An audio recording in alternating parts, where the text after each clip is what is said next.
Hello, everybody. Scott Golden here with the Pro Wrestling Logic YouTube channel and the AEW Dark Review a few days later than I'd like, but at least it's here in the archive for your listening pleasure. Anyway, like, subscribe, comment below if you like what we're doing around here, and until then, we can get into the review. Dark opens with a vignette. I'm not particularly a fan of that on this particular program, mainly because ultimately this is more a wrestling show than a story show, but whatever. Anyway, they open up with a Peter Avalon and Brendan Cutler segment where they're fighting with each other about going at it with the Young Bucks and having to deal with each other again. Young Bucks enter the segment.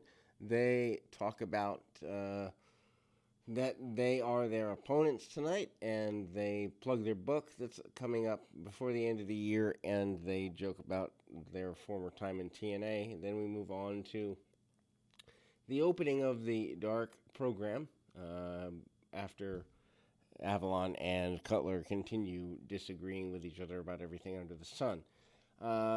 Excalibur and Taz plug Flyer Fest, which I will have that review up in the next little while as well.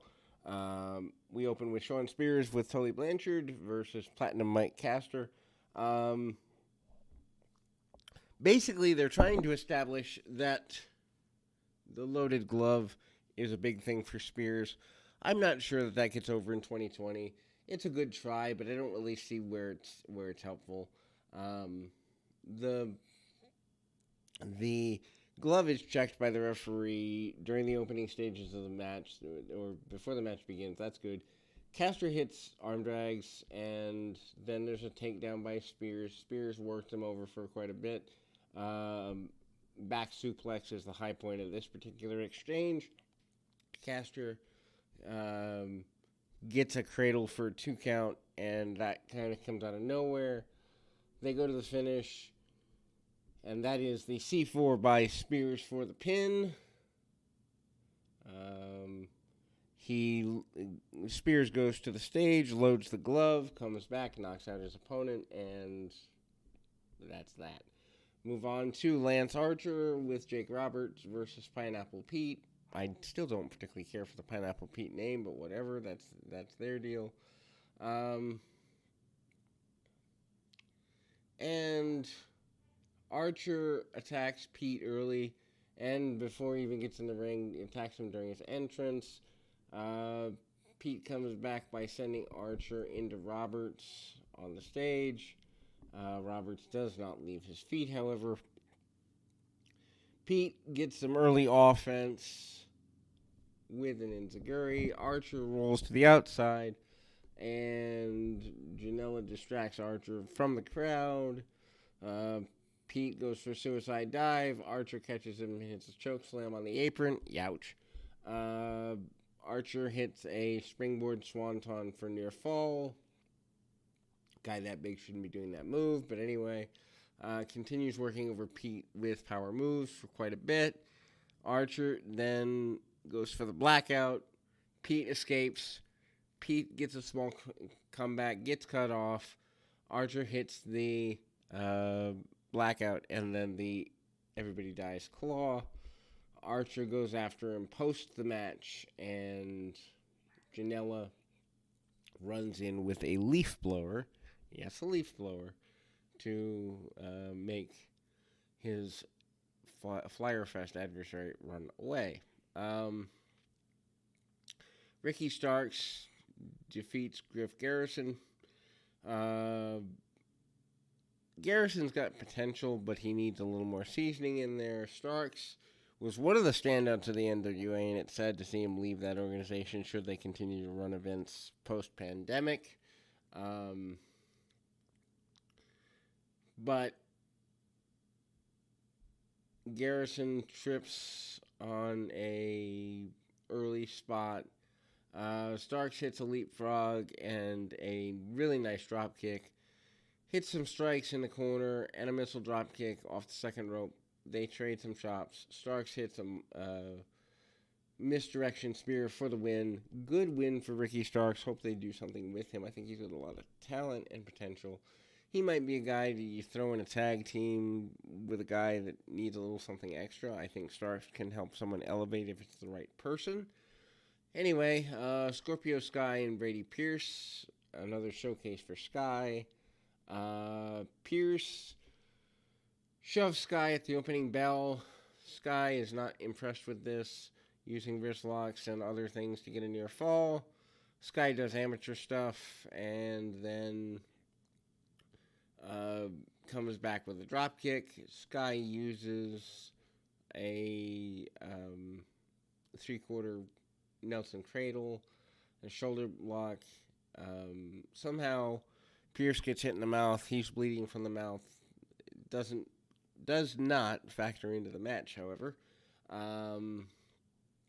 Pierce hits a Yakuza kick in the corner, gets a near fall. Sky back with a slingshot cutter for the win, and there we go. Then we move on to some ladies' action as Brandy Rhodes and Allie with Dustin defeated Kylan King and Skylar Moore. Not a good match here as King and Moore are not ready for this particular role. They need some more seasoning. It would be good if AEW invested in a wrestling school to get some more polish on some of their talent if they're not going to be encouraged to work independents when the independents start running again. Anyway, so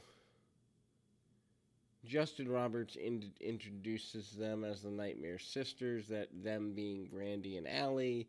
Brandy is not good with this and says they are not a team. Allie brings out a poster of QT Marshall's face and kisses it. I don't understand why we kiss posters. Anyway, Brandy and King start off, trading cradles. Allie tags herself in and scores a 2 count. Allie hit King with several knee strikes. Allie climbs onto the second rope. Brandy tags herself in. Allie and Brandy argue. King cuts Brandy off. Moore finally gets into the ring, and they work over Brandy in the corner for a good bit. Brandy hits a strong forearm strike and a chop combination and a series thereof. King cuts her off with a pump kick. Moore hits a slam for a 2 count. Brandy comes back with a stunner. Allie gets a hot tag. She does a few gold dust mannerisms along the way. Allie hits Moore with a GTR, and then she tags Brandy and allows Brandy to get the pin. This causes some shocked work and the best work of the match, which is the facial expressions from Brandy and Dustin about this. Butcher and Blade against Lowrider and Fuego del Sol. Match is completely unnecessary. Blade spikes Lowrider on the top of his head on a backdrop driver. It easily could have been a broken neck. Luckily, it wasn't. And Aubrey Edwards does do her job as a referee, make sure that the match can continue. Match probably should have been stopped at that point. Blade superplexes him into the buckle. Ryder clutched his head. Butcher tags tapped out Fuego del Sol with a crab for a squash match. Then we go to the main event of the evening. This is probably the weakest dark I've seen in probably 6 to 8 weeks. Just it didn't feel like much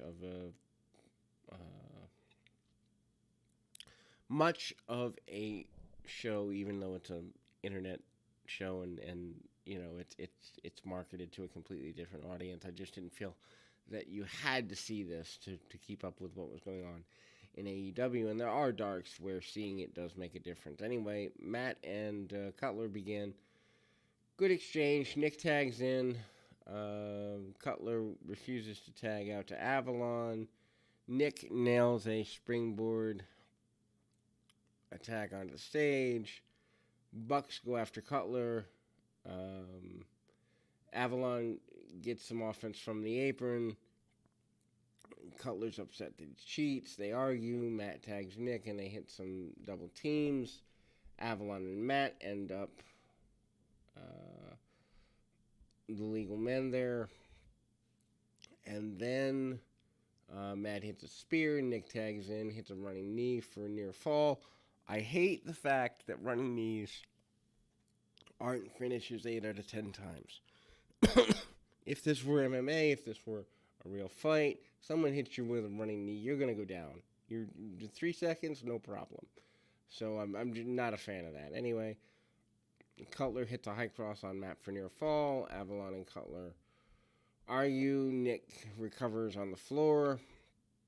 They hit some tandem offense again. Cutler hits Matt with a springboard elbow for near fall. And then Matt comes down with a double Northern Lights suplex. Nick hits a face buster to Avalon after he tags in, dive to Cutler. Then they throw a super kick party. Matt tags in. They hit the BTE trigger for the pinfall. Avalon and Cutler shake hands after the match. And the show ends with Firefly's hype. It's, it is what it is. Not a huge can't miss show, but if you need extra wrestling action, there's fundamentally nothing wrong with this. I'll be back up with the Impact review momentarily. Till then, keep your feet on the ground, your mind in the moment. Till next time, everybody.